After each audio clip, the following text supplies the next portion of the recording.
चलिए कुछ बातें माँ और पत्नी के लिए हो जाए। अगर माँ जड़ है तो पत्नी शाखा, दोनों मिलकर जीवन पूर्ण करती है। माँ जन्म देती है, पत्नी जीवन को सुंदर बनाती है। दोनों ही भगवान का वरदान है। माँ अतीत है तो पत्नी भविष्य। माँ का आशीर्वाद और पत्नी का साथ तो जीवन का सबसे बड़ा पुण्य है। माँ पहली गुरु है तो पत्नी जीवन की साथी। माँ दिल को मजबूत बनाती है तो पत्नी दिल को खूबसूरत बनाती है। माँ घर की रोशनी है तो पत्नी घर की खुशबू। दोनों से ही घर होता है।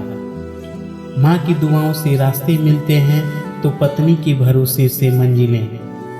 माँ पहली पहचान है तो पत्नी नया सफर। माँ की ममता और पत्नी का प्यार दोनों ही जीवन संवारते हैं।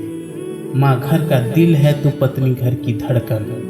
माँ भगवान का रूप है तो पत्नी जीवन का सुख। माँ ने जन्म दिया तो पत्नी ने जीवन को अर्थ दिया।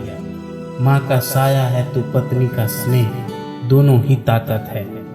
माँ उम्मीद है तो पत्नी विश्वास है। माँ शक्ति है तो पत्नी सुकून। माँ आत्मा है तो पत्नी मुस्कान।